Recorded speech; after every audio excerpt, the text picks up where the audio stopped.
conférence qui porte sur la philosophie, science et religion. Donc, avant de commencer, on va donner d'abord la parole au proviseur pour un mot, après passer la parole au conférencier. Donc, sans plus tarder, proviseur, voilà, vous avez la parole. Voilà. Merci. Monsieur Mbodj, professeur de philosophie au lycée Alpha Molo Baldé de Kolda. Monsieur Faye, Oustaz Faye.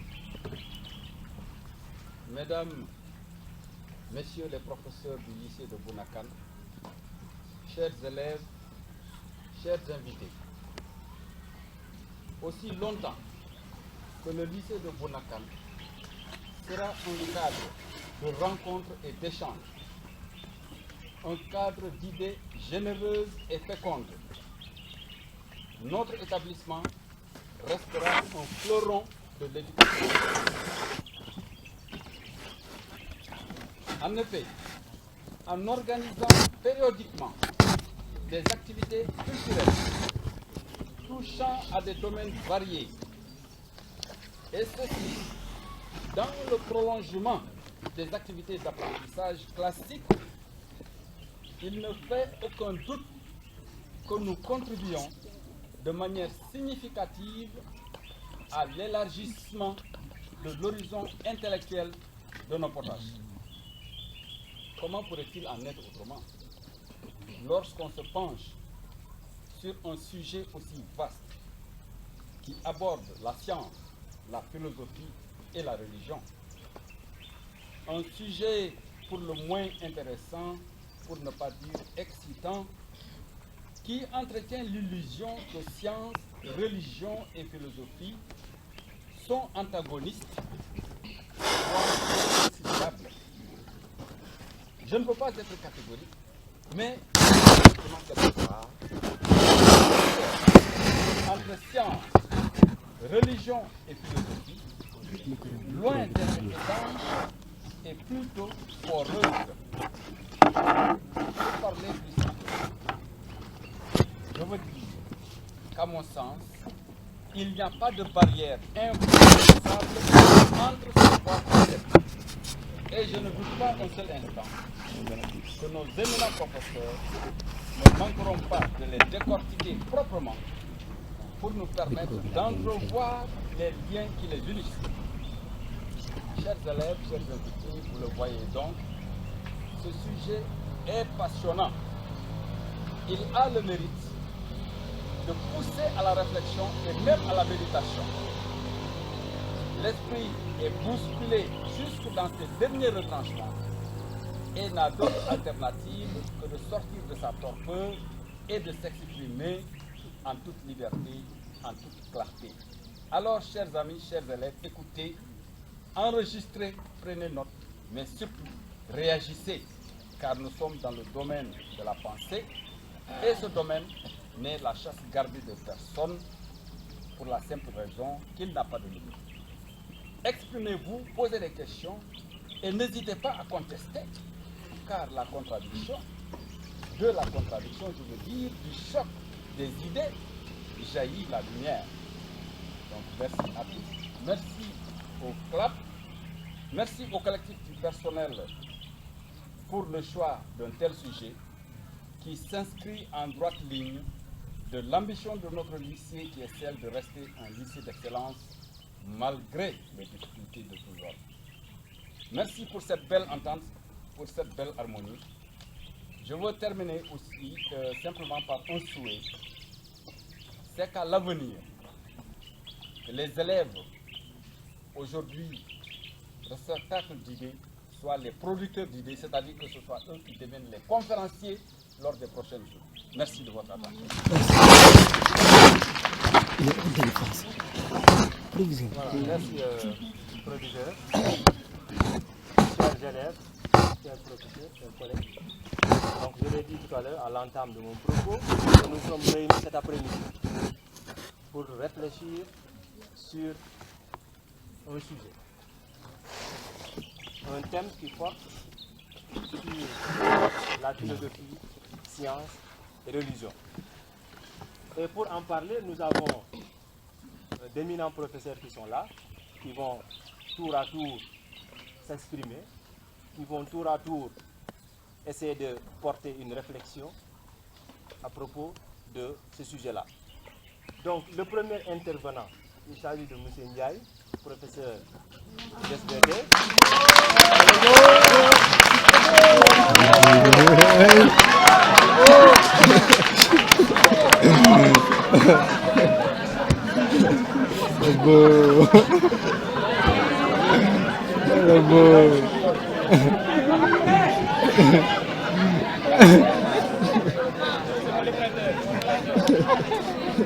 Le premier intervenant, c'est M. Ndiaye, professeur d'SBT, sciences de la vie et la terre, au lycée Bounakan, un éminent professeur.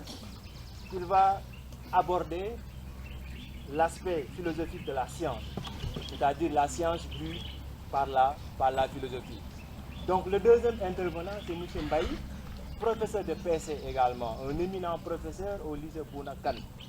Il va revenir sur l'évolution historique de la science et religion.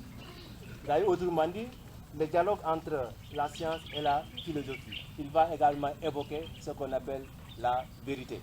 Donc, et le dernier intervenant, celui qui va faire la synthèse de tout cela, c'est également l'éminent professeur de philosophie, M. Dabo. Donc,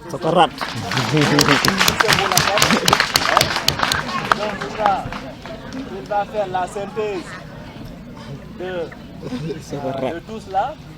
Donc, nous sommes pris par le temps. On n'a pas le temps, également, excusez-moi de la répétition, de tout développer. Maintenant, nous allons passer directement à l'essentiel. L'essentiel, c'est quoi? C'est introduire le premier intervenant. Il s'agit de M. Ndiaye.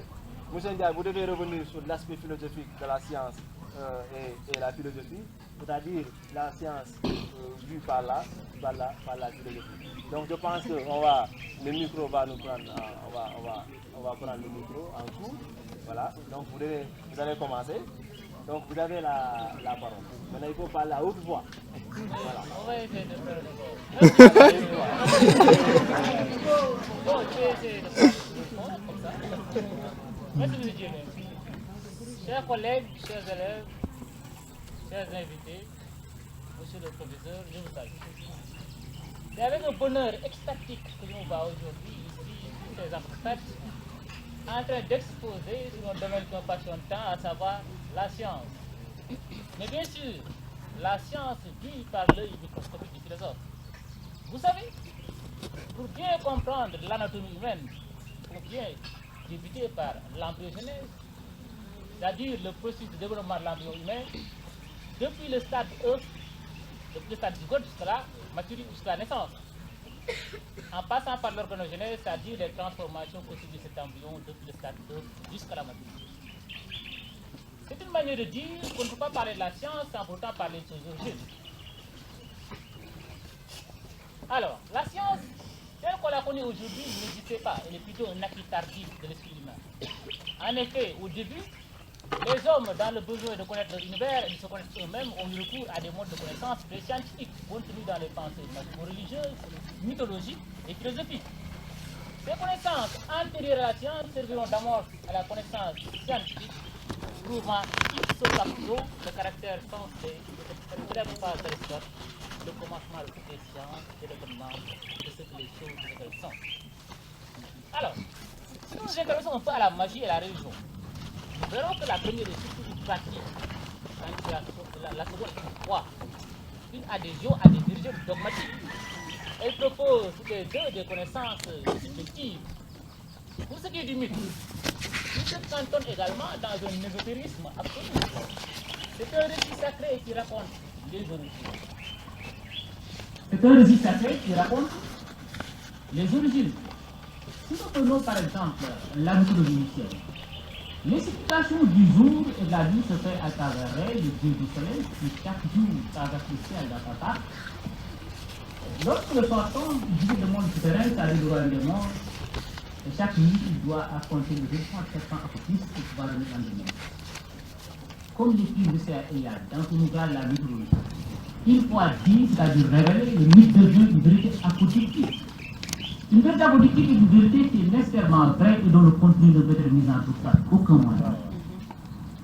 Alors, si on se réfère à Aristote, nous avons vu que l'esprit humain est progressivement passé par deux états. L'état théologique où on explique les phénomènes par les dieux, l'état métaphysique où les événements sont expliqués par des êtres surnaturels, des forces abstraites. Mais cet esprit humain passera par un troisième état, c'est l'état positif qui correspond au monde de connaissance scientifique. Mais alors, qu'est-ce que la science? La langue répond à cette question par la définition suivante. La science est un ensemble de connaissances et de recherches ayant un degré suffisant d'unité, de généralité et susceptible d'amener les hommes qui s'y consacrent à des conclusions concordantes qui ne résultent ni de conventions arbitraires, ni des goûts ou des intérêts personnels qui leur sont communs, mais de relations objectives que l'on découvre graduellement et que l'on voilà, et que l'on confirme par des groupes de connaissances de vérification définies. Par cette définition, on voit bien que le scientifique n'est pas celui qui se croit au hasard, ni celui qui fait appel au Dieu pour avoir le vent en poupe. Une connaissance qui prétend la scientificité doit respecter trois critères: l'universalité, la rationalité et l'objectivité. La science est universelle. Une connaissance, pour être scientifique, nécessite l'accord des esprits compétents et doit être vérifiable partout. Pour preuve, depuis que Newton a révélé l'expression de la force de gravitation en 1687, elle est partout dans le monde. En Chine, au Japon, en Russie, on vous tiendra le même discours.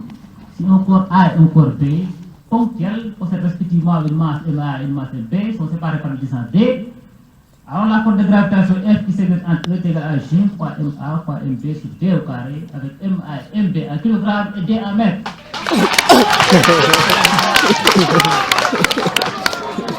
C'est ça l'universalité de la science. C'est ça l'universalité de la science. La science est également rationnelle, c'est-à-dire qu'il n'y a pas de dogme en science. Toute vérité scientifique est une découverte due au travail de la raison, mais jamais une révélation.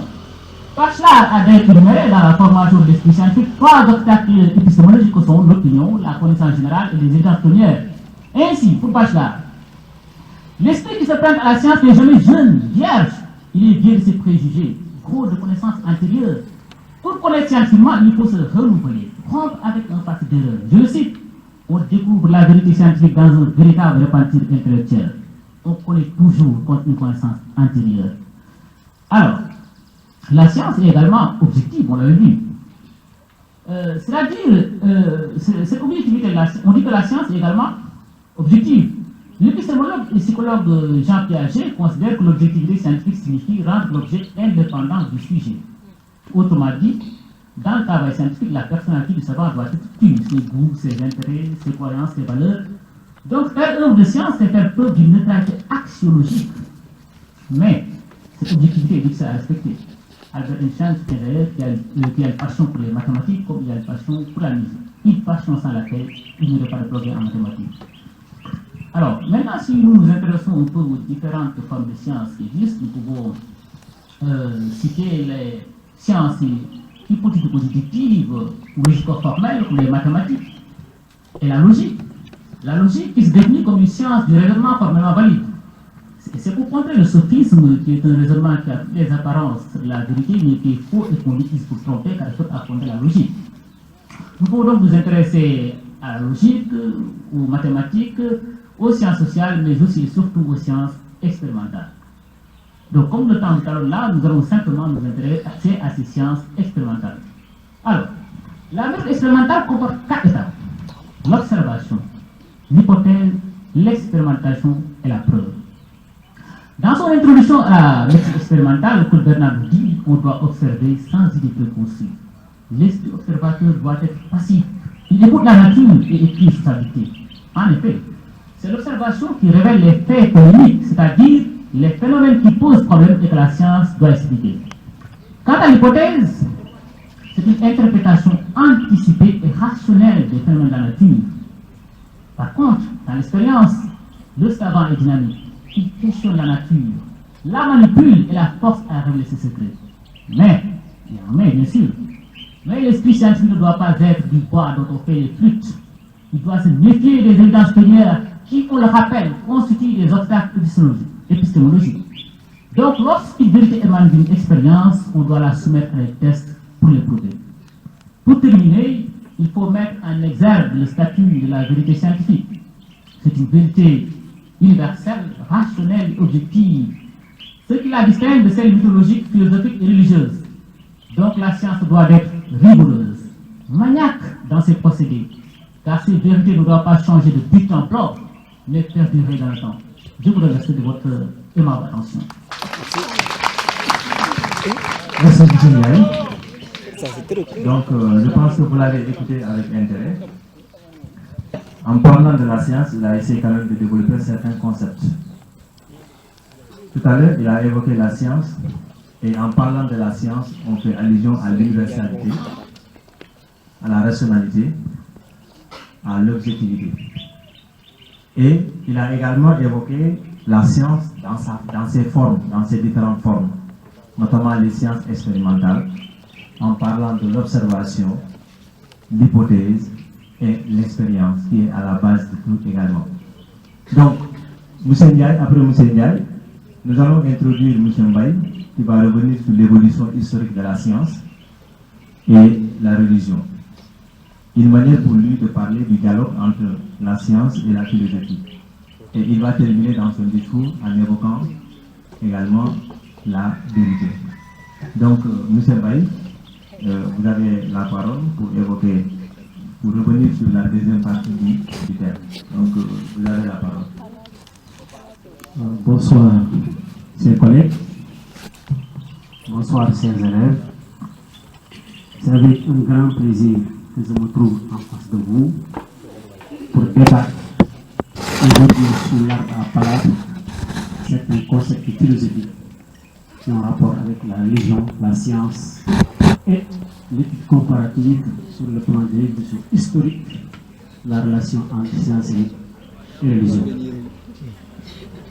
Alors, cet aspect sera, on va commencer ce débat en remontant dans l'histoire de la science, l'évolution de la science et les relations qui lient les religieux de l'époque et les relations également qui lient les scientifiques et les religions d'aujourd'hui.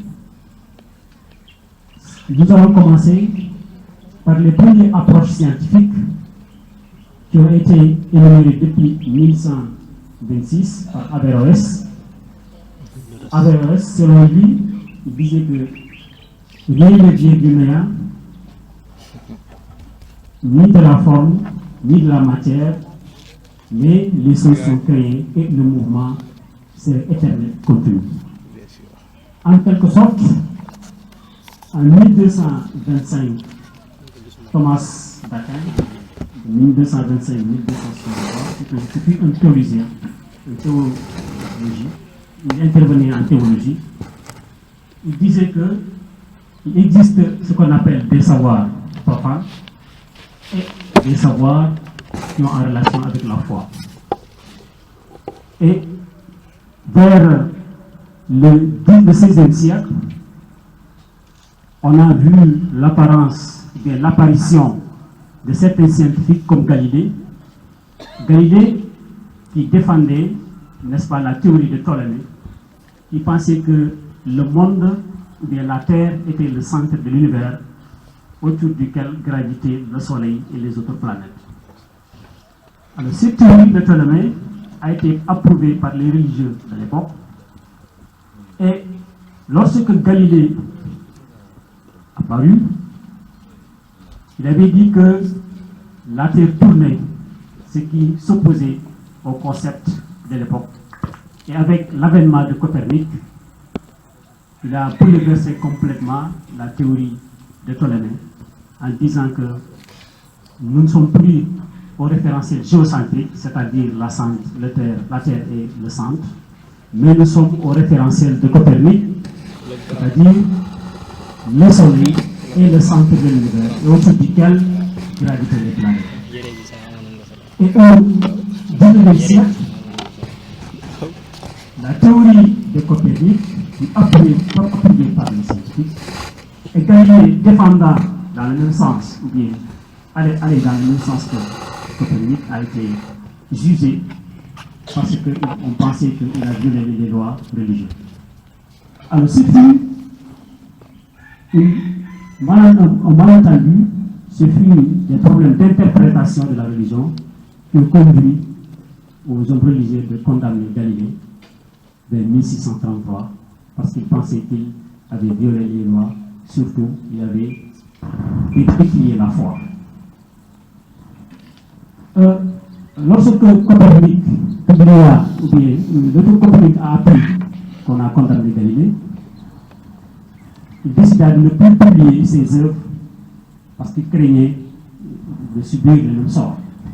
Et Descartes, en apprenant la condamnation de Galilée par l'Inquisition, Descartes aussi s'est lancé au niveau de ses recherches, il s'est lancé à la philosophie en voulant faire appel à la raison, mais aussi en voulant énoncer l'esprit cartésien où il a beaucoup servi aux mathématiciens, avec le fait d'utiliser les variables x, y, n'est-ce pas, et il a également intervenu sur sur l'aspect de la lumière, la propagation de la lumière, et il a démontré beaucoup de théories qui étaient vérifiées par les scientifiques. Donc à l'époque, c'est la religion qui commandait. Tout scientifique qui élaborait à l'époque une théorie non conforme à la religion subissait, n'est-ce pas, subissait des condamnations, voire même la mort. C'est la raison pour laquelle le savant Giordano Bruno, qui avait dit qu'il existait un univers infini, il existait également dans cet univers d'autres terres où il y a des vies humaines. Et malheureusement, Giordano Bruno fut brûlé vif en évoquant ces choses. Parce qu'il soutenait, n'est-ce pas, l'esprit, il soutenait la théorie de Copernic, qui est un problème. Donc, au fil du temps, on s'est rendu compte qu'il y a un conflit. Il y avait des problèmes entre les scientifiques et les hommes religieux. Ce problème était bien entendu lié à un problème d'interprétation philosophique, mais aussi d'interprétation des notions scientifiques, ce qui a engendré certaines difficultés entre ces deux camps. Mais au XIXe siècle, avec l'avènement de Rutherford, qui avait confirmé la théorie de Démocrite, qui fut un élève de Leucippe, il disait que l'atome est la plus petite particule qui existe.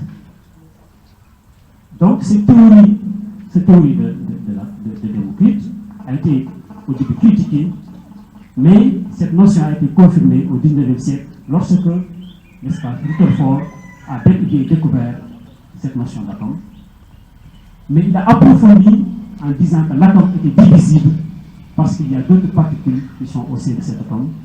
C'est ce qu'il a ajouté à la théorie de Démocrite.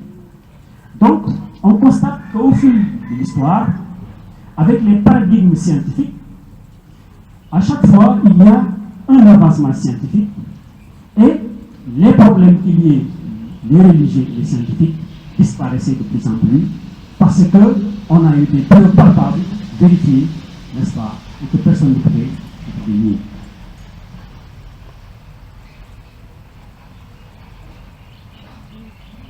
Au XXe siècle,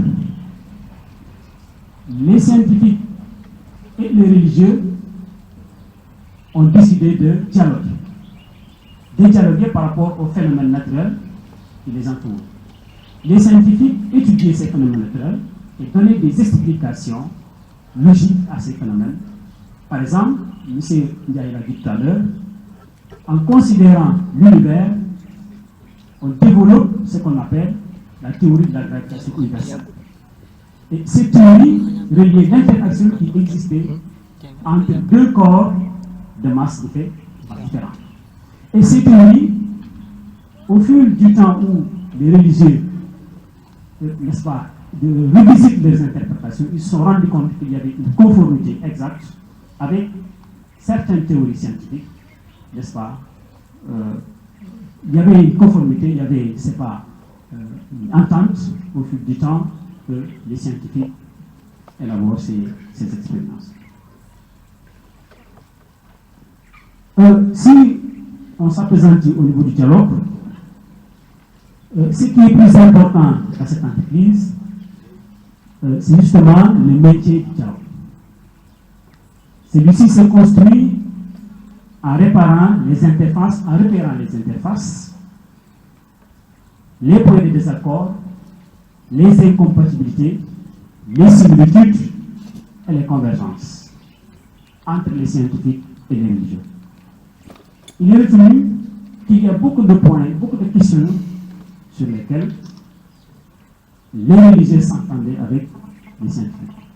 Mais tandis qu'il y a d'autres questions où il y avait des oppositions, telles que le paradigme scientifique nous l'a démontré, c'est-à-dire l'existence d'une particule plus petite que l'atome, démontré bien entendu par Rutherford et vérifié au niveau des textes religieux. Car, en considérant la religion musulmane, Dieu nous fait savoir qu'il y a une chose beaucoup plus petite que l'atome.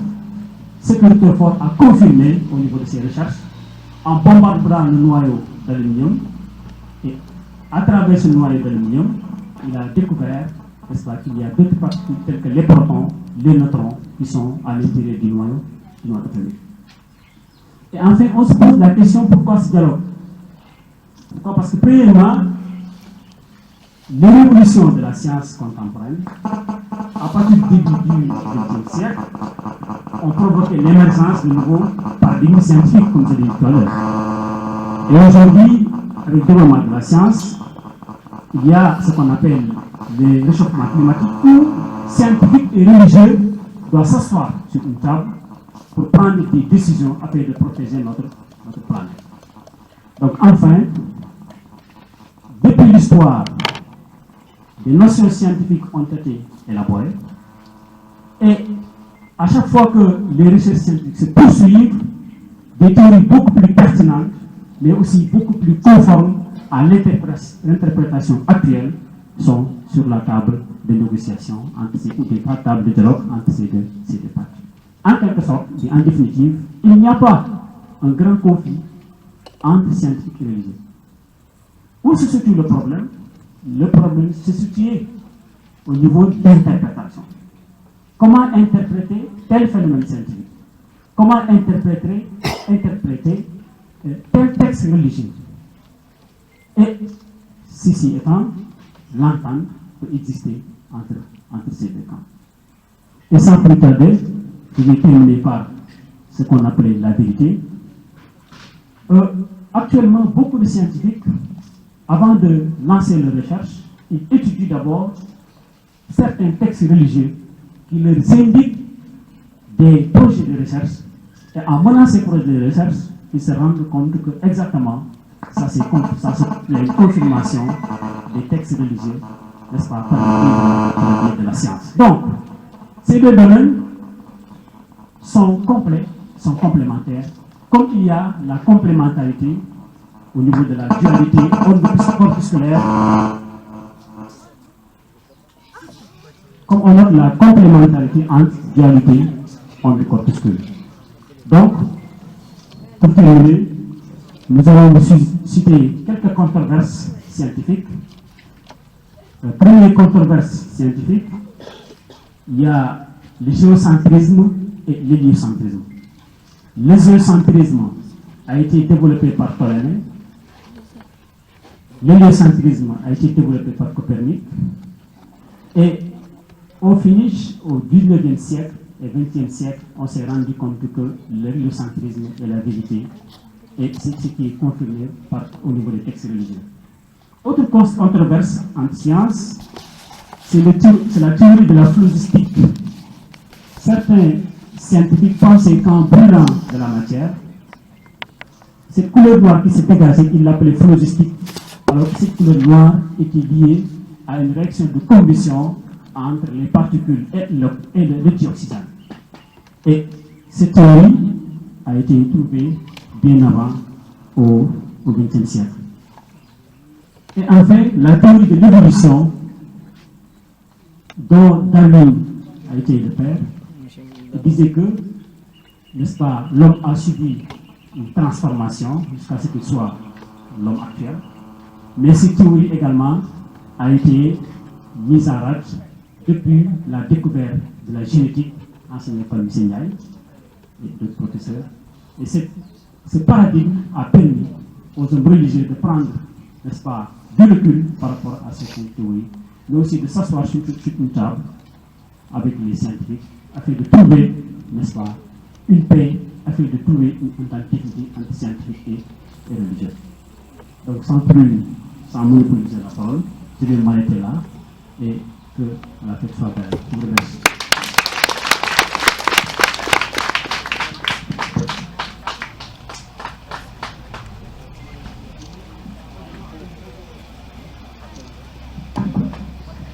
Merci, M. Mbaye. Donc, pour la pertinence de votre exposé. Donc, tout à l'heure, M. Mbaye qui développait l'évolution historique de la science et de la religion, dialogue entre science et philosophie et la vérité. Donc, il y a quand même quelques passages à retenir. M. Mbaye est revenu d'abord sur l'évolution de la science. Et cette science a eu ce qu'on appelle le conflit entre la science et la religion. Parce que les religions ne comprenaient pas ce que véritablement disaient les scientifiques.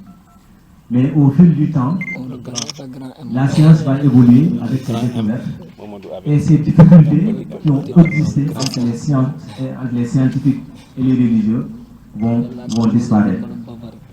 Vont disparaître, pourquoi? Grâce au dialogue qui a existé, ou bien grâce au dialogue initié entre les philosophes et les religieux. Pourquoi ce dialogue? Sur quoi tournait ce dialogue? Ce dialogue tournait autour des points de convergence, c'est-à-dire la science et quels sont les points de convergence entre la science et la religion, mais également quels sont les points de divergence entre la science et la religion. Mais il est revenu également, il s'est lui-même posé la question, où se trouve le problème fondamental? Et il a tenté de répondre à la question. Le problème fondamental se trouve au niveau de l'interprétation des phénomènes scientifiques. À chaque fois quand la science découvre un phénomène, les gens parfois ont du mal à interpréter ce phénomène-là. Mais aussi aujourd'hui, les gens ont du mal à interpréter les textes religieux. Ce n'est pas tout le monde aujourd'hui qui peut interpréter la quintessence, la teneur d'un texte religieux. Ce n'est pas tout le monde aujourd'hui qui peut exprimer, qui peut expliquer le Coran, par exemple, ce qui est dit dans le Coran. Et tout le monde, nous sommes tous des religieux. L'interprétation varie en fonction des gens. Ce que quelqu'un explique aujourd'hui, ce n'est pas forcément ce que notre religieux va expliquer demain.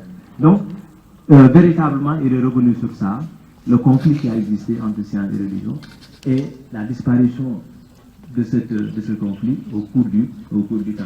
Donc, sans plus tarder, il y a un changement en dernière minute. C'était M. Dabo qui devait faire la synthèse entre la science et la philosophie, la synthèse entre la philosophie et la religion, mais aussi nous avons un hôte de marque, un éminent professeur de philosophie également, qui vient de joindre à nous. Il s'agit de M. Mbouy. Mbouy est professeur de philosophie au lycée Antoine Baldé de Kola. Donc, M. Mbouy, deux intervenants vous ont précédé. Il s'agit de M. Ndiaye, qui a longtemps été revenu sur l'aspect philosophique de la science vue par la religion. Après M. Ndiaye, Mbaye avait pris la parole, vous l'avez pris en cours. Donc, vous allez revenir sur le rapport entre la science et la philosophie et le rapport également entre la philosophie et la science. Donc, sans plus tarder, vous avez la parole.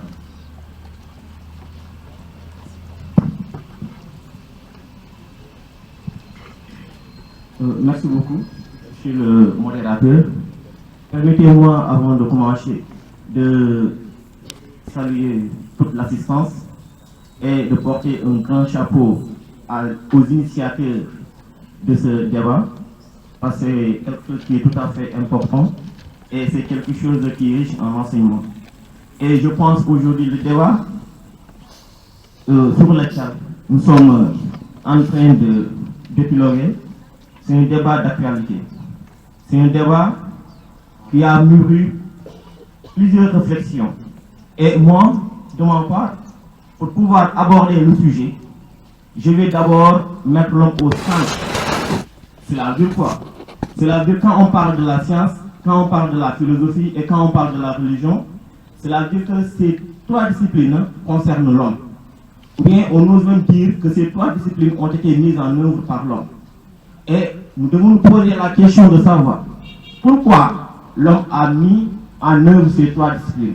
Je pense que là c'est important. Et que les trois disciplines se sont succédées dans le passé. Cela veut dire quoi? Cela veut dire que l'homme, dans sa tentative de vouloir connaître le réel et de vouloir l'expliquer, il a cherché des approches du réel, ce qu'on a appelé les approches du réel. Et par approche du réel, il faudra comprendre un ensemble d'opérations mentales que les hommes mettent en œuvre dans le but d'expliquer le réel. Et parmi ces approches du réel, je veux citer d'abord le mythe, même s'il n'est pas, si cela ne fait pas partie du débat, mais il y a d'abord le mythe pour dire que l'homme a commencé d'abord par le mythe pour chercher à comprendre et à expliquer l'univers. Après le mythe, il y a la magie, et après la magie, il y a la religion, après la religion, il y a la philosophie, et après la philosophie, on pourra dire même après la philosophie, mais on va dire maintenant c'est dans la philosophie qu'est née la science. Donc voilà en quelque sorte les approches du réel. Et ces approches du réel ont été mises en œuvre par l'homme, comme je viens de le dire, dans le but de pouvoir expliquer l'univers et le réel. Donc l'homme a utilisé ces moyens dans le but de s'en servir. Maintenant, c'est lui par rapport à quoi? L'homme, tout le monde sait que c'est un être tout à fait curieux. Et quand je parle de cette curiosité humaine, cela renvoie à cette volonté de connaissance qui anime l'homme. Donc l'homme veut connaître. Qu'est-ce qu'il veut connaître? Il veut connaître le monde qui est tout à fait énigmatique, mais aussi il veut se connaître lui-même. Parce que l'homme en question est un être tout à fait énigmatique. Donc partant de là, il va falloir développer des stratégies et des moyens lui permettant de pouvoir aboutir à ses fins. Et ce faisant, nous allons commencer d'abord par parler de la religion qui a précédé la philosophie et la science.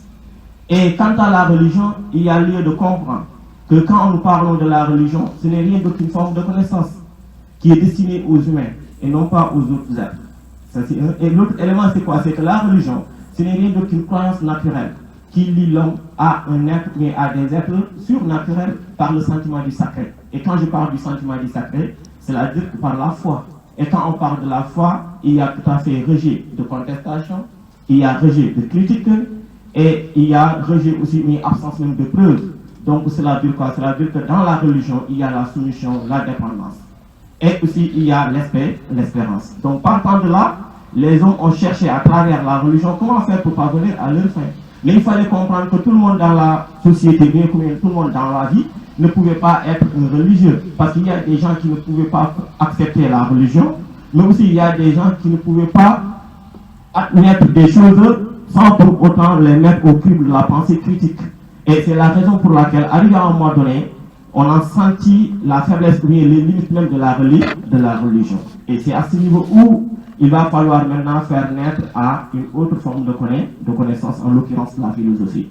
Et quand les hommes ont fait appel à la philosophie, cette dernière, quand elle est venue, qu'est-ce qu'elle a fait? La philosophie a proposé des solutions spéculatives.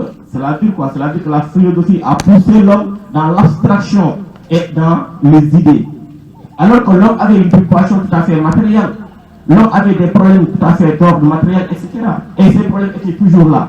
Mais quand même, la philosophie, quand elle est venue, qu'est-ce qu'elle a fait, comme disait Cournot? Elle n'a fait qu'enfermer l'homme dans un cercle de problèmes qui restent au fond toujours les mêmes. Cela veut dire quoi? Cela veut dire que pour Cournot, la philosophie n'était rien d'autre qu'une spéculation ou bien qu'un bavardage tout à fait inutile. Et à ce niveau, il y a lieu de comprendre maintenant que pourtant, l'homme n'a pas encore trouvé ce qu'il lui faut pour pouvoir au moins se satisfaire par rapport à ses fins. Donc, ce faisant, il y a lieu de dire que la philosophie, qui a été initiée par Pythagore, et vous-même, en tant qu'élève, avant de faire la philosophie, vous avez entendu, vous avez tourné le nom de Pythagore, c'est-à-dire que ce n'est pas la philosophie qui vous a enseigné Pythagore, mais vous avez appris quelque part Pythagore dans un autre domaine qui n'est pas celui de la philosophie. Et dans ce domaine, je veux dire que c'est le domaine de la science. Donc si aujourd'hui nous avons appris la philosophie de par la voie de Pythagore, nous pouvons comprendre qu'à travers cela, il y a lieu de dire que Pythagore, même s'il n'avait pas cette appellation de philosophie autant, parce que la science n'était pas encore née, il y a lieu de considérer Pythagore comme étant un philosophe, mais en même temps un scientifique. Donc partant de là, c'est une manière déjà de vous montrer comment ces deux disciplines ont cohabité dans le passé. Cela dit quoi? Cela veut dire que la science était incluse dans la philosophie et que l'histoire de la philosophie fait l'histoire de la science. Et là, nous ne pouvons pas distinguer ces deux disciplines. Donc partant de là, il y a lieu de dire maintenant que puisque la philosophie était là et que les problèmes matériels qui préoccupaient l'homme étaient toujours présents, il y a lieu de dire que donc la philosophie était aussi inapte, donc elle avait atteint ses limites. Et comme on le dit souvent que la philosophie a été considérée à un moment donné comme étant une femme en âge de ménopause et qui a cessé de procréer et dont les enfants sont devenus adultes et ont cherché leur propre chemin. Et à ce niveau, c'est à ce niveau que la science a cherché à se démarquer de la philosophie. Pourquoi? Parce que là où la philosophie a échoué, dans ses tentatives de solution, la science va chercher à réussir. Et à ce niveau, je suis en train de parler des problèmes d'ordre matériel qui préoccupent l'homme en question. Donc voilà en quelque sorte de manière ramassée comment ces disciplines se sont succédées et pour dire que c'est l'homme qui était dans ses recherches de solutions et qui avait fait appel à ces trois disciplines de cette manière. Donc partant de là, nous pouvons dire tout simplement qu'il suffit cette fois-ci pour pouvoir toucher du doigt le problème, il suffit de parler maintenant des besoins ou des préoccupations humaines même. Et à ce niveau, il faudra mesurer l'étendue même des besoins de l'homme. Et là, nous allons dire tout simplement que l'homme a des besoins tout à fait diversifiés, mais tout à fait perplexes. Et par rapport à ces besoins, il y a d'abord lieu de dire que l'homme a des besoins spirituels, il a des besoins moraux, il a des besoins matériels et techniques. Et là, il faudra dire maintenant que quand il s'agit de la morale, quand il s'agit de la régulation de la société, il s'agit de dire que la philosophie et la religion pouvaient être aptes pour satisfaire l'homme sur ce plan. Et partant de là, nous allons dire tout simplement que la philosophie est la religion. Qu'en est-il par rapport à la philosophie et à la religion? Et pourquoi aujourd'hui la philosophie et la religion? Pour beaucoup, ces deux disciplines ne s'entendent pas. Et là, je vais directement vous ramener là où j'ai commencé, en disant que dans la religion, on n'admet pas la critique. Et nous avons appris que la philosophie aussi ne peut pas admettre quelque chose sans la critique. Donc je pense que là, ça devient tout à fait clair pour tout le monde que la philosophie et la science ne pouvaient pas s'entendre au début. Pourquoi? Parce que ce qui caractérisait l'une était ce que l'autre avait rejeté. Et ce qui caractérisait l'autre, c'est ce que l'autre avait rejeté. Et voilà en quelque sorte la raison qui m'amène aujourd'hui à dire qu'il y avait déjà un antagonisme entre la philosophie et la religion. Mais il y a lieu aussi de comprendre que puisque ces deux disciplines ont été mises en œuvre dans le but de satisfaire l'homme, donc il y a lieu de comprendre que c'était une incompréhension de notre part, nous en tant qu'humains. Quand je dis en tant qu'humains, je veux dire les deux individus-là, à savoir le philosophe et le religieux. Il y avait une incompréhension pour pouvoir maintenant mettre en commun ou mettre en rapport ces deux disciplines. Parce que quand on parle de la religion, nous pouvons prendre l'exemple de la religion musulmane, où nous avons un prophète. Et que le prophète, à première vue, on lui a demandé Iqra, qui veut dire quoi? Qui veut dire lui, ou bien apprends. Cela veut dire quoi? Si on analyse ces deux concepts, ça renvoie à l'apprentissage. Et quand on parle d'apprentissage, on parle de quoi? On parle de la raison. C'est une manière pour nous de dire que donc le fondement de la religion, c'est l'enseignement. Donc c'est encore une manière pour nous de dire qu'on ne peut pas exclure la raison dans la religion. Là, il faudra aussi que ce soit très clair. Et l'autre élément, c'est quoi? C'est quand on parle aussi de la philosophie. La philosophie a toujours pour objectif la recherche de la vérité.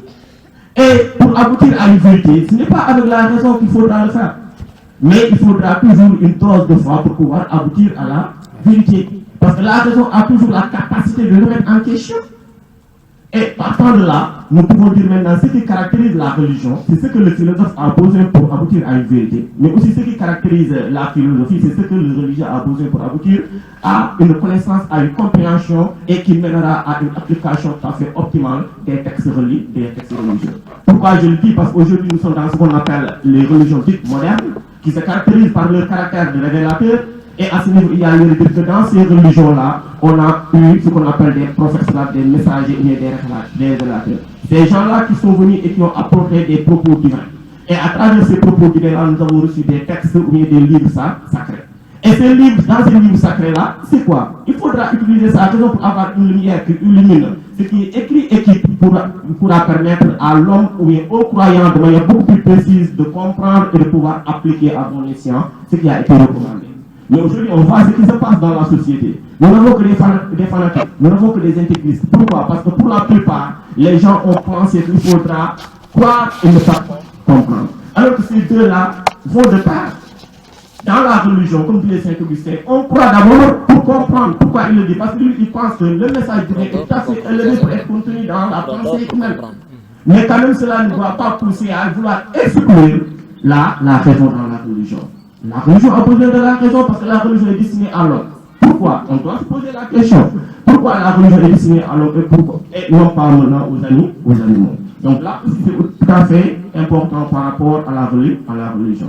Donc ce faisant, il va falloir comprendre que ces deux éléments qui caractérisent les deux disciplines, à savoir la raison pour la philosophie, la foi pour la religion, ces deux éléments, toutes les deux disciplines en ont besoin. C'est-à-dire quoi? C'est-à-dire que la philosophie a besoin de la foi, mais aussi la religion a besoin de la raison dans le but de pouvoir illuminer ces textes et que le croyant pourra comprendre et pourra appliquer les textes à bon escient. Et à ce niveau, il faudra comprendre maintenant que la philosophie et la religion vont de pair. Et là aussi, la religion et la philosophie ont les mêmes objectifs. Et les objectifs, c'est quoi? C'est dans le but de réguler les pollutions sociales. C'est-à-dire quoi? C'est-à-dire que les hommes doivent vivre en harmonie, mais pour vivre en harmonie, il faudra respecter les règles morales. Et qui parle de la religion parle des valeurs morales. On ne peut pas occulter les valeurs morales dans la religion. Pourquoi? Parce que nous savons que dans la religion, on met l'accent sur d'abord la foi, mais aussi on met l'accent sur une espérance. Donc par rapport à cette espérance, on vise quelque chose et cette chose est tout à fait importante pour nous.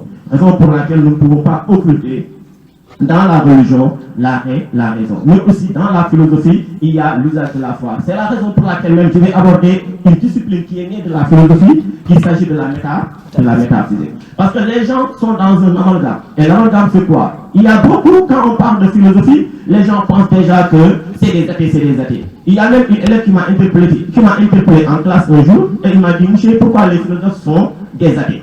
J'ai dit que en tout cas, je ne suis pas athée, même si je suis philosophe. Donc pour dire que les philosophes ne sont pas des athées, mais ça c'est des préjugements. Pour dire que les gens ont déjà une mauvaise lecture sur la philosophie, parce qu'ils ont considéré la philosophie à travers son aspect subversif. Alors que tel n'est pas le cas. Nous on a demandé tout simplement de douter, mais douter dans quel sens et douter dans quel but? On doute dans le but d'avoir plus clair, on doute dans le but de pouvoir découvrir une vérité, et si toutefois on découvre le vrai, on suspend ce doute. Donc ce n'est pas un doute qui est tout à fait nihiliste ni sceptique, mais c'est un doute tout à fait méthodique. Donc partant de là, je pense qu'il est tout à fait normal aujourd'hui de revenir à la raison et de pouvoir comprendre que le philosophe, il peut être religieux. Et là, je vais donner des exemples de philosophes religieux. Il y a Descartes, il vient de le dire tout à l'heure, en venant, j'ai entendu mon prédécesseur parler de Descartes, et il a tout à fait raison. Et moi, je ne vais même pas arrêter là, mais je vais dire que Descartes, il est philosophe, il est religieux, il est scientifique. Donc je pense qu'en la personne de Descartes, nous voyons une parfaite cohabitation entre les trois disciplines. Et là, c'est quelque chose qu'il faudra toujours prendre en compte. C'est la raison pour laquelle les philosophes... Donc c'est la raison pour laquelle, dans la philosophie, il y a une discipline qui est appelée la métaphysique. Et donc, dès qu'on parle de la métaphysique, nous sommes en train cette fois-ci de dire que la raison, à un moment donné, a des limites. Et que puisque la raison a des limites, et que nous, notre objectif, c'est de rechercher la vérité, si on pense, si on a la prétention de découvrir la vérité à travers notre raison, on est dans ce qu'on appelle l'absurdité. Et c'est la raison pour laquelle aujourd'hui, on a compris que la raison ne peut pas savoir l'inconnu, la raison ne peut pas savoir l'absolu, et c'est à partir de là que les philosophes ont fait naître au sein de leur discipline la métaphysique. Et avec la métaphysique aussi, on s'intéresse aux questions la mort, aux questions de Dieu, aux questions de l'âme. Et ces questions que je viens d'énumérer, c'est les questions religieuses.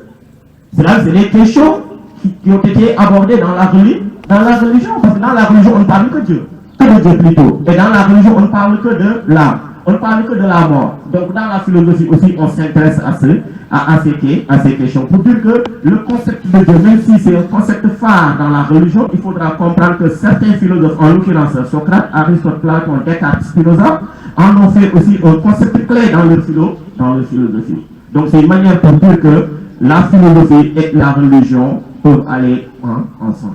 Donc ça, c'est quelque chose qu'il faudra bien et bien comprendre. Et l'autre élément, c'est quoi? Je m'en vais directement par rapport aux propos de Pape Jean-Paul II qui disait en ces termes.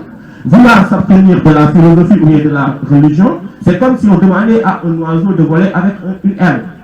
Donc c'était une manière de dire que les deux disciplines ne peuvent pas être dissociées. Il faut toujours associer ces deux disciplines dans le but de pouvoir satisfaire.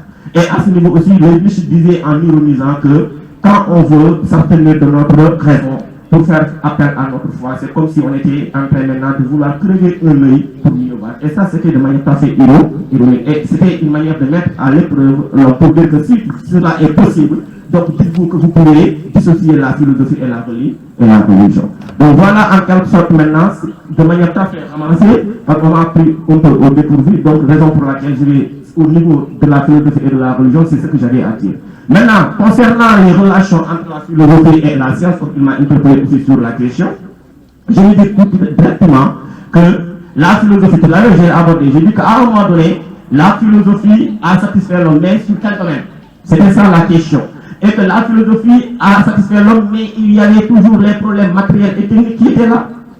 Et qu'il fallait encore que la science se démarque de la philosophie pour prendre son propre chemin. Et quand la science maintenant s'est démarquée de la philosophie, elle a commencé à avoir de nouveaux objectifs. Et qu'à ce niveau, la science a commencé à proposer à l'homme du confort, du matériel, de l'efficacité, etc. Et aujourd'hui, on ne va pas rester là pour citer les exemples. Si on est là aujourd'hui en train de discourir, c'est par rapport à la science. Donc on ne peut pas rester là pour chanter les bienfaits ou ce que la science a fait pour nous. Mais il faudra aussi comprendre que la science, quand elle investit au nouveau domaine, il y a toujours des problèmes qu'elle laisse derrière. Et ces problèmes, c'est quoi? Il faudra d'abord comprendre que la science tient un double langage. Un langage positif et un langage négatif. Parce que la science va dans une découverte. Et quand on parle de découverte, il y a toujours des conséquences. Et ces conséquences, c'est soit des conséquences positives, soit des conséquences négatives. Mais ce qui préoccupe la science, c'est quoi? C'est le résultat. Et ça, c'est important. Et ça veut dire quoi? C'est ce qui a inspiré même Albert Baillet dans son ouvrage intitulé La science de la morale. La morale plutôt de la science, en disant que la science a tout fabriqué en elle, sauf la morale. Et il dit en substance que c'est la morale qui a fabriqué la science. Cela veut dire quoi? Cela veut dire en termes clairs que pour Albert Baillet, la science nous a proposé certes du matériel, du confort, de l'efficacité, mais comme elle ne nous a pas demandé comment, elle ne nous a pas dit, même je vais dire, comment nous devons mener notre existence par rapport à ces matériels. Et regardez, l'exemple que je vais prendre, c'est tout simplement l'exemple du téléphone portable. Aujourd'hui, nous tous savons que le téléphone portable a été découvert par le scientifique dans le but de pouvoir travailler. Donc ça, c'est un outil de travail. Mais regardez aujourd'hui avec le téléphone portable, qu'est-ce qu'on peut faire? L'élève en classe, son professeur est en grève, il a débrayé en 9 heures, il fait signe à son ami, on est à sa copine, en lui demandant qu'il y a grève, je peux passer chez toi, mais tu passes chez moi. Regardez maintenant, est-ce que la science a dit cela alors? La science n'a pas dit ça alors. C'est la vie quoi.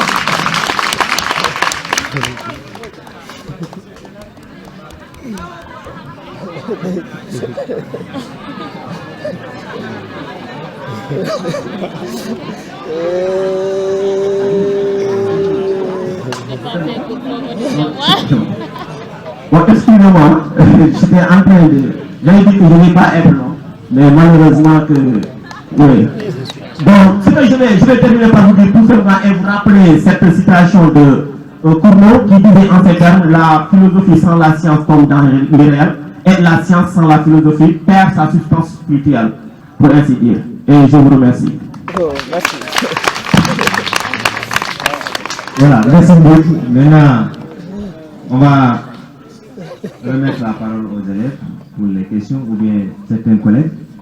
Mais avant de remettre le micro aux collègues pour des interventions, mais des contribution.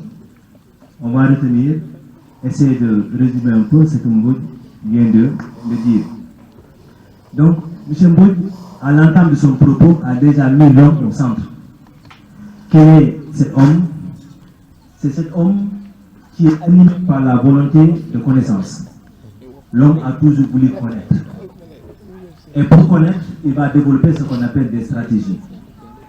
Et ces stratégies, il a, dans ces stratégies, abordé ce qu'on appelle l'approche du réel. Et dans cette approche du réel, il a quand même tenté d'énumérer certaines choses, comme quoi le mythe, la magie, la religion, la philosophie et la science. Mais il y a 3 domaines qui vont intéresser particulièrement l'homme.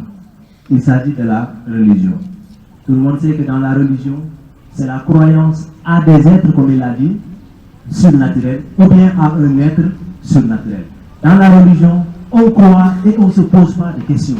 C'est la croyance dogmatique. Aujourd'hui, vous êtes des musulmans, certains sont des chrétiens, certains sont également d'une autre religion. Aujourd'hui, le musulman ne peut pas se poser la question, pourquoi je prie? Pourquoi je dois jeûner? Donc c'est parce qu'on doit le faire et c'est tout.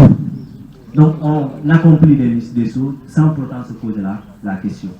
Tandis que dans la philosophie, c'est ce que la philosophie ne peut pas admettre. Dans la philosophie, c'est un questionnement permanent. À chaque fois, les philosophes se demandent le pourquoi, le comment et pourquoi telle chose a existé, ou bien pourquoi on a fait ceci. Donc, dans la philosophie, c'est un questionnement permanent.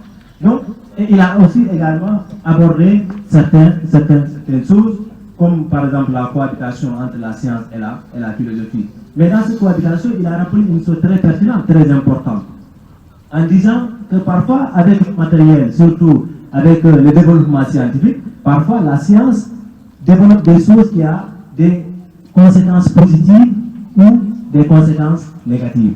Dans les conséquences positives, il a l'exemple tout à l'heure du téléphone portable, et dans l'autre côté, la science également a mis en place des choses qui ont des conséquences négatives. Et si vous vous rappelez un peu sur le programme de la Seconde Guerre, de la terminale, sur la Seconde Guerre mondiale, vous êtes d'accord avec moi que pendant la Seconde Guerre mondiale, la science et la technique ont été orientés dans le seul but d'anéantir l'homme. C'est ce qui a fait que la Seconde Guerre mondiale a été très meurtrière. Parce que tout ce que la science a pu développer, c'est dans le sens d'anéantir l'espèce humaine. La bombe atomique, vous vous rappelez, la bombe H, la bombe à fragmentation. Donc ce sont des matériels qui ont été laissés par la science. Et il a terminé également par évoquer une branche aujourd'hui qui existe dans la philosophie. Et cette branche s'appelle la métaphysique. C'est juste pour dire, pour un peu comprendre son intervention, c'est pour vous dire que la religion également, dans la religion, dans la philosophie, il y a un peu de religion. C'est pourquoi on parle de la philosophie. Cela veut dire, la métaphysique aujourd'hui, c'est une discipline. Dans cette discipline, on essaie de montrer la limite de la raison, la limite de la raison dans la recherche de la vérité. La limite de la raison dans la recherche de la vérité. C'est pourquoi aujourd'hui, dans cela, quand vous évoquez la métaphysique, vous faites allusion à l'âme, vous faites allusion à la mort, et quand on fait allusion à la mort, vous êtes en train tout simplement d'évoquer des questions typiquement religieuses. Donc, une manière pour lui de montrer la tension qui existe entre la philosophie et la science. Donc, on va passer le micro à M. Dabo pour une contribution.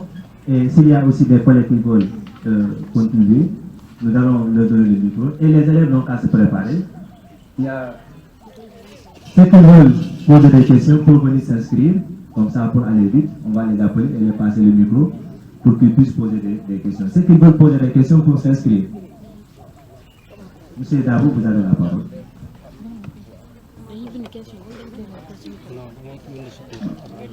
Bonsoir. Je viens tout d'abord, à l'entame de mes propos, saluer M. Mbouj de la clarté de son discours, de la pertinence également de son argumentation. Et j'avoue que j'ai été très fier de l'avoir à mes côtés, puisque quand il a parlé, il a pertinemment abordé ce sujet au point que je n'avais plus envie de prendre la parole. Parce qu'il a réussi à faire une synthèse correcte de la chose. Et il a bien dit, il nous a dit que ce qui est au centre de ces trois disciplines, c'est l'homme. Oui, l'homme dans son désir de connaître l'univers, le monde qui l'entoure, a créé différentes formes d'explication. Et il a eu à le dire, la première explication, c'est l'explication mythique. L'explication mythique qui est basée sur des réalités surnaturelles. On explique les choses naturelles en se basant sur des réalités surnaturelles. Et il a eu à le dire, par la suite, il y a la magie, il y a la religion. Et ce qui nous intéresse plus, c'est la religion, la science, la philosophie. Et dans ces trois domaines, vous voyez que l'homme, il explique les choses, mais de manière tout à fait différente. La différence dans ces trois domaines, c'est tout simplement les manières d'aborder le réel. Dans la religion, la vérité, elle émane de Dieu. Ici, c'est Dieu qui parle aux hommes. Ici, c'est Dieu qui révèle la vérité. Donc, l'homme dans la religion ne cherche pas la vérité. La vérité est déjà révélée par Dieu.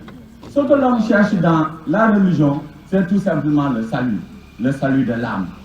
Et vous voyez à ce niveau que l'exigence de la religion, c'est quoi? C'est l'obéissance. L'homme, il croit en un être qui ne peut être ni démontré, ni prouvé. Et l'homme ne cherche pas à s'interroger même sur cet être, puisque dans la religion, le doute est totalement interdit. Et c'est en fait ce qui va constituer la pomme de discorde avec la philosophie. Parce que comme Maud l'a clairement dit, la philosophie repose sur le principe selon lequel la pensée ne doit rien admettre comme vrai qui n'ait été saisi comme tel par la pensée elle-même. Autrement dit, tout ce que la philosophie peut considérer comme vrai est basé sur la raison. La philosophie, dans sa recherche de la vérité, elle privilège essentiellement l'usage de la raison. Donc l'idée d'une vérité au-delà de la raison est absolument inconcevable. À partir de ce moment, il y aura un conflit entre la philosophie et la religion.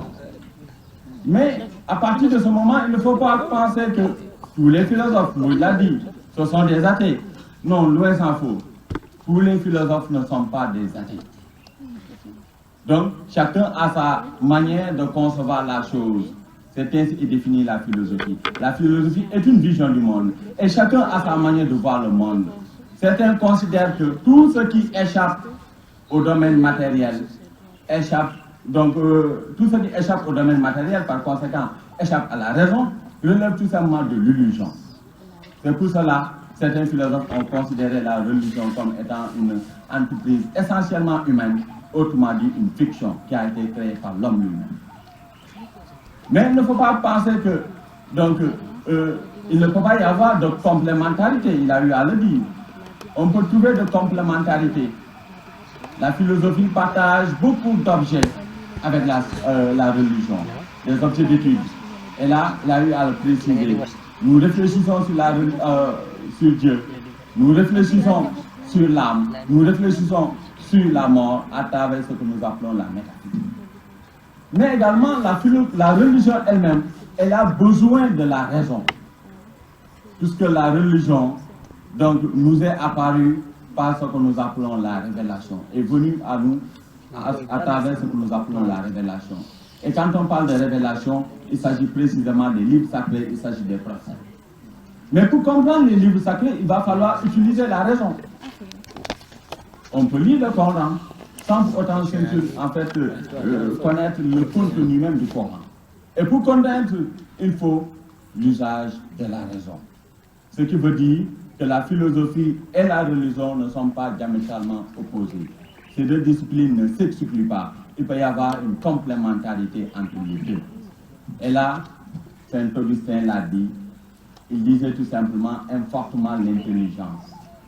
Parce que les Écritures elles-mêmes, qui recommandent la foi avoir l'intelligence des grandes choses, ne peuvent pas être utiles si tu ne les comprends pas bien. Ce qui veut dire que pour connaître, il faudra se servir de la raison. C'est la raison qui nous permet d'interpréter les livres sacrés.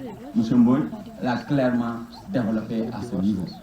Donc pour dire tout simplement que nous avons besoin de la raison. La philosophie a besoin de la raison, de la religion, puisque c'est la religion qui permet à l'homme de saisir les choses qui dépassent même la raison. Il y a des vérités qui dépassent la raison. Et à travers les livres sacrés, Dieu nous donne des vérités qui dépassent notre raison.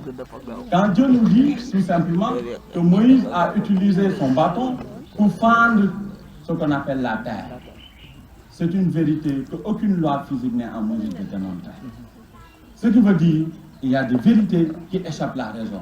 Et pour saisir ces vérités, l'homme a besoin de la religion. Donc, il peut y avoir une complémentarité entre la philosophie et la religion.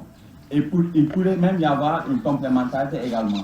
Je ne vais pas insister là-dessus, donc une complémentarité entre la science et la philosophie. Et là, M. Moïse a pu à le dire, je vais m'en limiter là, puisque nous n'avons pas beaucoup de temps. Et je vous remercie. Merci, M. Darbo. 3 minutes pour votre contribution. Assalamu alaikum wa rahmatullah. Philosophie, science, religion, interprétation harmonieuse. Dire que la religion n'aime pas la critique, c'est une grosse erreur. Au contraire, la religion est née de la critique positive, mais pas négative, parce que le pessimisme est un péché. C'est ça la différence. L'autre chose, la religion, c'est un système universel, comme il vient d'être et d'objectivité. La religion, c'est un système universel et à des dimensions. Vous avez 3 étapes. Nous avons ce qu'on appelle les perceptibles, c'est les 5 organes de sens. Pour aborder la science, il faut passer par les sens, les 5 sens. Pour avoir la raison, il faut qu'au minimum, qu'un sens se prononce. Soit on regarde, on observe comme il l'a dit, ensuite tu imagines. Donc le sens donne naissance à l'imagination. L'imagination est là et la raison va venir pour travailler l'imagination. C'est ça la vérité. Vous ne pouvez jamais raisonner sans qu'il y ait un sens qui se prononce. Personne ne me dira le contraire.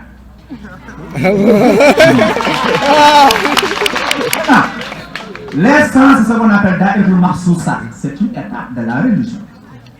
C'est pour cela qu'on vous donne les 5 piliers qui sont des centres de recherche spirituelle et de recherche. La prière, le mot, etc. C'est des moments de recherche. Mais malheureusement, les musulmans sénégalais ont tendance à confondre les 5 piliers et l'islam. D'ailleurs, qui n'en sont qu'un emblème. Ce n'est pas l'islam, c'est un emblème de l'islam. Aller à la Mecque, c'est un emblème. Prier, c'est un emblème. Donner de l'eau, c'est un emblème. La religion, c'est une conscience. Mais malheureusement, la science est une science sans conscience. Ce qui nous donne une science de catastrophe. En vérité, c'est ça. Donc, la force de la religion, c'est la conscience d'abord. Gandhi l'avait dit. Gandhi a prononcé 7 grands péchés du monde. Il a commencé par dire œil pour œil, dent pour dent, finira par rendre le monde aveugle.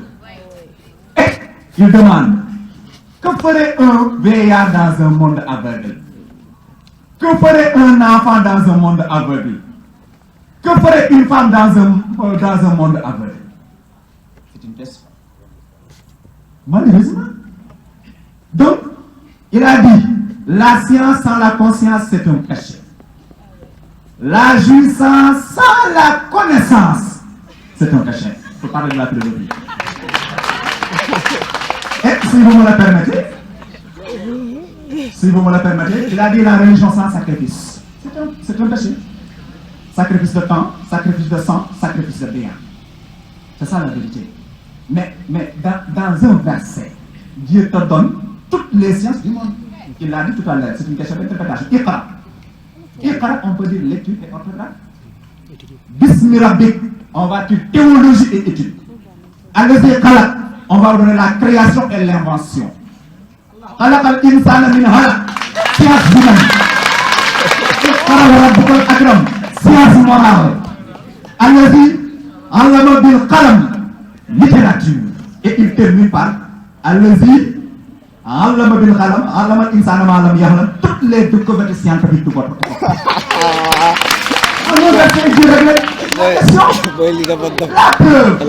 La preuve, c'est un petit livre qui peut se mettre dans une poche et pendant 14 siècles régler la question de l'humanité. Donc c'est loin d'être un dogme. C'est pas un dogme. La religion a commencé même par la philosophie. Qui est le dépositaire de la religion? C'est Adam.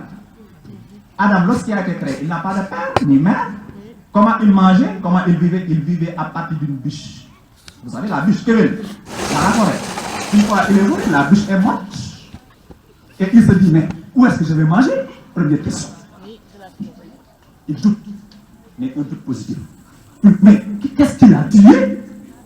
Il opère le cœur de la bûche, il regarde le cœur, il déchiffre le cœur en deux parties. Dans la partie, le ventricule gauche, il voit des sangs. Dans le côté droit, il ne voit que de l'évaporation. Il tourne vers le ciel et il voit l'éclairage à partir des as. Et il se dit, mais c'est quoi cet éclairage-là? Et voilà le doute, mais un doute positif. Donc, malheureusement, ce qui tombe aussi les scientifiques, la science ne pouvait pas venir des lobes de l'humanité. C'est Dieu qui l'a programmé. Il faut que la conscience vienne pour qu'il base ensuite la vie à la philosophie et la science. C'est ça la vérité. Donc le temps ne nous permet pas. Mais pour vous dire qu'il y a 30 millions de religions. Mais c'est la seule religion de Dieu qui parle. Wassalamu alaikum wa rahmatullah.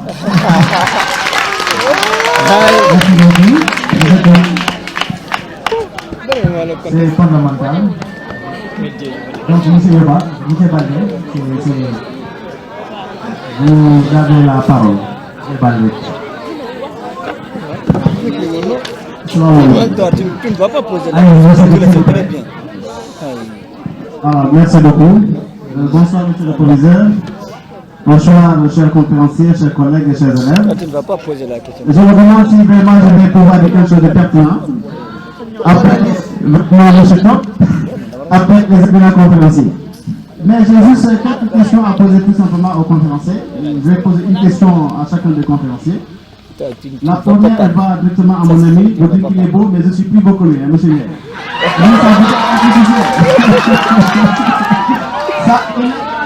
Dis-lui quand le mec est dans l'enseignement, c'est qu'il a mis ici, je suis plus beau que lui. Alors, sa question est la suivante. En vous basant par exemple sur des dons politiques religieux, que vous inspire la théorie de Darwin, Charles Darwin, qui disait tout simplement que l'homme proviendrait de l'animal, c'est-à-dire le sien. Que vous pouvez, comme vous en tout cas, qui cette théorie-là. L'autre, elle va à M. Maï, le scientifique, PC. Quand on observe Ben Laden, après l'attentat du 11 septembre, à travers les hommes de Al Jazeera, quand on décortique M. Ben Laden, vous voyez Ben Laden en tout cas en produit fini de la mondialisation, donc du modernisme. Parce que quand vous voyez la tenue qu'il portait, c'est-à-dire la tenue militaire, c'est une tenue qui est d'origine russe. L'arme qu'il avait, c'est-à-dire la A-47, c'est une arme russe. Le djellaba qu'il portait, ça provient de l'Arabie Saoudite, donc c'est arabe. La montre qu'il portait, elle vient, c'est une montre qui provient en tout cas des États-Unis. L'avion qu'il a utilisé pour en tout cas aller attaquer le World Trade Center, c'est un produit fini de la mondialisation. Ben Laden même en question a été formé aux États-Unis. Et pourtant, ce Ben Laden, en tout cas, est contre la science. Parce qu'aujourd'hui, on ne peut pas parler de... Ben Laden est contre, c'est ce qu'on peut dire, hein, parce qu'il est contre la modernité. Aujourd'hui, quand on parle de modernité, on fait référence aux Américains. Et donc, quand on fait référence aux Américains, on parle tout simplement à la science. Parce que sans la science, il n'y a pas de modernité, il n'y a pas de mondialisation. Donc, M. Maï, en vous inspirant de cette image de Ben Laden, et qui est en même temps contre, en tout cas, donc, ces produits, en utilisant les bénéfices, en tout cas, les outils de la mondialisation, il attaque cette mondialisation. Que vous inspirez en tout cas cette image-là. L'autre question que je voudrais poser à M. Bodge, Parce qu'il a dit que la science, la philosophie et la religion sont l'œuvre de l'homme. Bon, je ne suis pas d'accord avec lui concernant la religion. Parce que je ne pense pas que la religion soit l'œuvre de l'homme. Parce que quand on dit œuvre, c'est-à-dire quelque chose, il y a quelqu'un qui a œuvré pour la création de la chose. Or, donc, en ce qui concerne la religion, je ne pense pas que c'est l'homme qui a créé la religion. Je pense que M. Petre c'est le mieux placé quand même pour répondre à cette question-là. Et la question quand même que je voulais lui poser, on a parlé d'association entre la philosophie, la science et la religion. Et qui parle d'association parle forcément de quelqu'un qui est en tête, c'est-à-dire une présidente en tête, parce que toutes les deux sont des féminines. Laquelle, M. Bott, pensez-vous serait la présidente de cette association entre la philosophie, la science et la religion? Je vous remercie. Ok, merci. Salut Diallo. Oui, on va...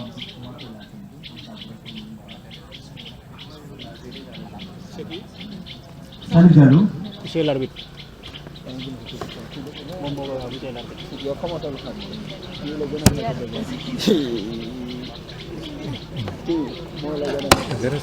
Bonsoir.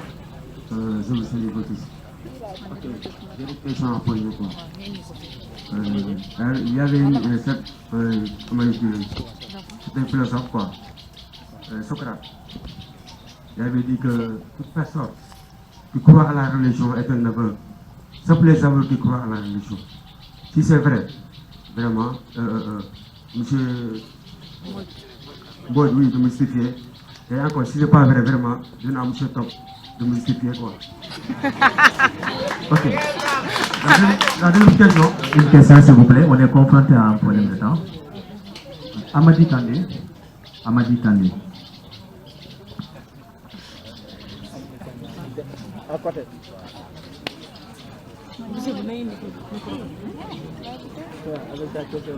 Bonsoir. Je salue tous ceux qui sont ici présents. Moi, ma question porte sur l'évolution de la science, la religion et de la philosophie. Donc, concernant l'évolution de la philosophie et la science, lorsque la science et la religion ont eu une démarcation, je pense que la science était partie en recherche jusqu'à trouver ces trois méthodes qui sont l'hypothèse, vérification, observation. Aujourd'hui, on peut dire que la science a participé la science a métamorphosé le monde. Soit parce qu'aujourd'hui, nous avons des témoins. Quand on regarde une chose, on saura que ça c'est de la science. La religion a arrivé au moment, lui aussi, elle a métamorphosé le monde. Et à travers certains lieux de culte, quand on voit ça, on saura que ça c'est de la religion. Mais aujourd'hui, parlant de la science, parlant de la philosophie, qu'est-ce que la philosophie a apporté aux hommes, qui est un objet de référentiel que l'on voit, pour qu'il soit, cela, c'est de la philosophie. C'est ce que je veux. Ami Sané. Ami Sané. C'est la madame Boss. Là, c'est la science. C'est la science. La science. Allez, je vais à la question. Je m'appelle Amissane, je fais la philosophie. Je voulais savoir, qu'est-ce que la philosophie va devenir à partir du moment où les sciences ont pris leur autonomie. Autrement dit, sur quelle histoire va être désormais portée ces réflexions. Ok, je vous remercie. Merci. Vous remerciez Didiaka, terminal L2C. Bonsoir. Je voudrais demander la question sur l'importance de la philosophie dans la vie actuelle de l'homme.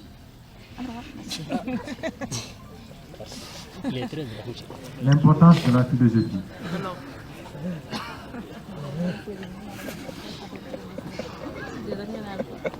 Malan Banora. Malan Banora.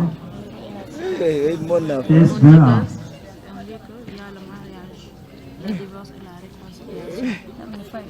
Bonsoir. Bon, je pose la question à M. Baye. Il nous a dit tout à l'heure que en 1633, les religieux ont condamné Galilée, pensant qu'il est en train de violer la loi religieuse, en disant que le soleil est le centre de l'univers autour duquel gravite la Terre. Maintenant, je veux savoir comment les religieux ont condamné Lord Galilée. C'est en l'emprisonnant ou bien... Bon, vous allez m'expliquer, alors ça sera plus clair.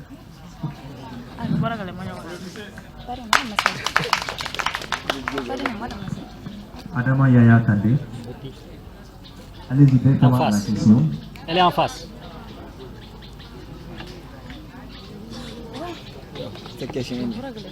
Bonsoir. Je voudrais savoir pourquoi Galilée marque une rupture entre la philosophie et la science. C'est bon. Pourquoi? Galilée marque une rupture. Oui, Mouna Diao. On m'a déjà demandé mes propos. Ok, maintenant on va tenter de répondre aux premières questions. La première question, c'est la question posée par M. Baldé sur la théorie de Charles Darwin. La question est adressée à M. Jai. Donc, la question, c'est la théorie de Charles Darwin. Donc, je demande aux collègues d'être bref. Voilà. M. Jai, la théorie de Charles Darwin, l'évolution de l'homme. En fait, c'est mon détracteur, monsieur Yoba. Je suis sûr et certain qu'il m'a balancé cette question tout simplement dans le but de mettre les bateaux dans les roues. Mais, en fait, heureusement que j'ai des armes à tous azimuts pour parer à son attaque. Eh bien, voilà. Donc, c'est la réponse qui a posé cette question-là, à savoir la vision de la science sur la théorie de Darwin, c'est ce qu'on appelle la théorie de l'évolution, l'évolutionnisme. Également, la vie de la religion par rapport à cette théorie-là. Ben, je lui dis que, actuellement, cette théorie de l'évolutionnisme-là, d'ailleurs, quand on fait la licence en SVT, on fait ce qu'on appelle évolution et spéciation. C'est une discipline qui nous apprend clairement que, franchement, nous provenons également des grands singes, à savoir les chimpanzés. Ce que je peux te dire, c'est que, scientifiquement parlant, c'est bien prouvé. Parce que si on fait la cartographie des chromosomes humains et des chromosomes également des grands singes, à savoir les chimpanzés, on a trouvé une ressemblance extraordinaire.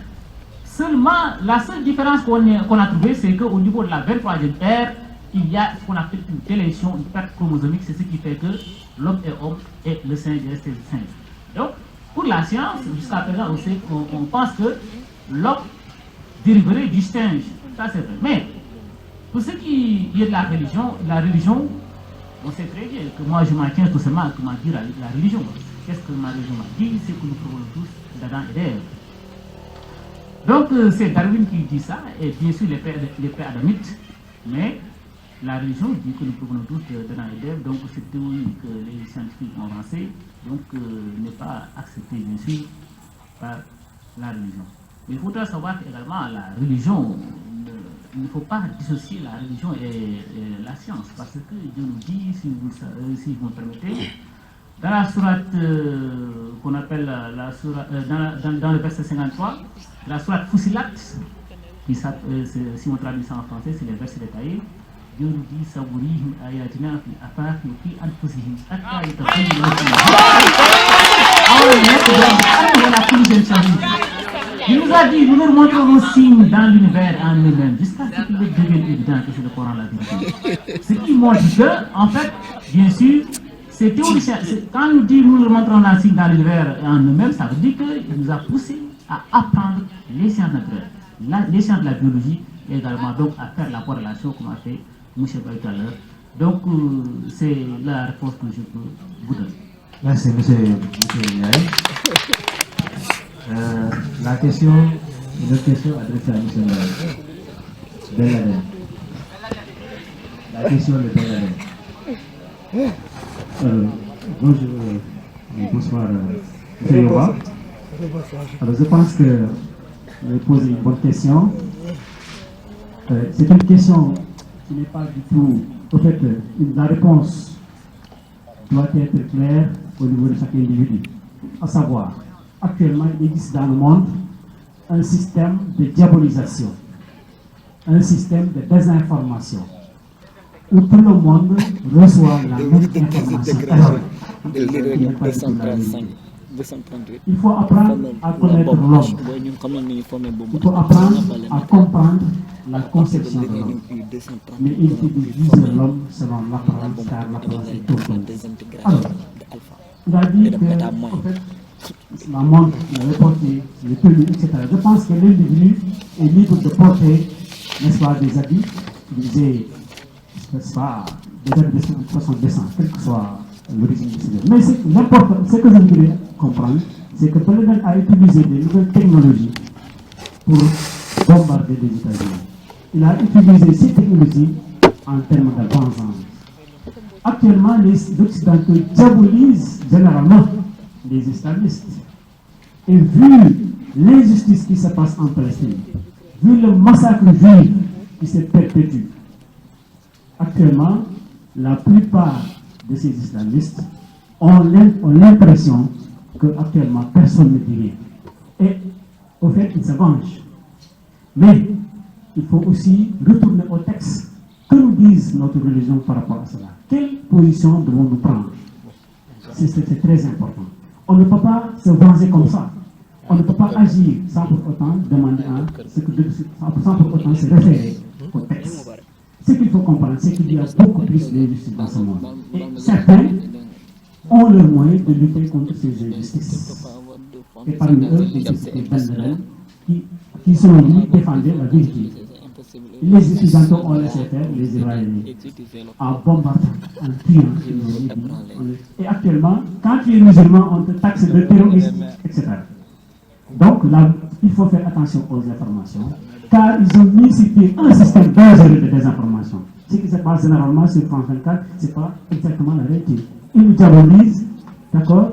Donc, de toute façon, il faut se méfier de ces informations et essayer de comprendre en réalité qu'est-ce que c'est que la vérité. Où se trouve la vérité? Je pense que c'est la meilleure façon qui va nous permettre de mener une vie saine et une vie équilibrée et juste. Merci, M. Mbaye. Socrate, c'est les aveugles croient à la religion. C'est la question de sa liberté. Bon, avant de répondre à cette question, il y a M. Bali qui parlait de... Ah oui, oui. J'ai dit que la religion est... C'est l'œuvre de l'homme. Là, je pense que parler c'est bien, mais écouter c'est encore plus important. Ce que j'ai dit et ce qu'il a entendu, il y a une très grande différence. Moi, j'ai dit que la religion, le mythe, la magie, la philosophie, la science ont été des approches du réel qui ont été mises en œuvre dans le but de pouvoir expliquer l'univers. Donc, je n'ai pas dit que ça, c'est une création humaine. Donc, pour dire que l'homme n'a pas créé la religion, et ce n'est pas ce que j'ai dit. Donc, cela veut dire que les hommes ont cherché ces moyens dans le but de pouvoir expliquer l'univers tout simplement. C'est ce que j'ai dit. Par rapport maintenant à cette question, Socrate a dit que seuls les aveugles adoraient les religions. Là, qu'est-ce qu'il faudra dire de cette posture socratique? Lui-même qui était un croyant, et il avait dit de manière tout à fait claire que je représentais Dieu sur terre, raison pour laquelle je ne m'initiais même pas dans les activités politiques. Donc là, il était là en train maintenant de combattre l'injustice, la discrimination, etc., et de vouloir établir la vertu. Donc Socrate n'a jamais dit cela, et là, justement, il faudra corriger. Que Dieu et Davo peuvent vérifier. Donc l'autre question, de manière ramassée, ce que la philosophie a apporté à l'homme de concret. C'est ça la question. Ce que la philosophie a apporté à l'homme de concret. C'est-à-dire qu'il faudra repartir là où j'ai commencé. Moi, j'ai dit de manière tout à fait claire que les besoins de l'homme sont tout à fait étendus. L'homme a des besoins diversifiés. Il n'a pas seulement un seul besoin. C'est comme si l'homme a un seul besoin et ce besoin, c'est un besoin concret. Mais l'homme n'a pas un besoin concret, nous tous nous savons. Nous avons les matériels, nous avons du concret. Mais nous sommes tous restés à nos fins jusqu'à présent. C'est-à-dire qu'il y a des questions qui nous préoccupent et qu'on n'a pas encore réussi à satisfaire. Et ces questions, c'est les questions d'origine. Jusqu'à présent, on ne peut pas parvenir à répondre à cette question d'où venons-nous. On ne peut pas répondre à cette question. Que sommes-nous? Ou bien qui sommes-nous? Où allons-nous? Donc, pour que nous ne pouvons pas répondre à ces questions, est-ce que là, on se laisserait simplement guider par la science? C'est ça qu'il faudra comprendre. Donc, la science, certes, elle a satisfait quelque part, elle a satisfait le domaine, mais elle ne peut pas satisfaire tous les domaines de l'homme. C'est ce qu'il faudra comprendre. Donc, quand on parle du concret aussi, on n'est pas dans la philosophie. Il faut que ce soit très clair, parce que la philosophie, c'est une abstraction. La philosophie met plus l'accent sur les idées, sur la vertu, sur la vérité. faut que ce soit très clair. Merci, monsieur.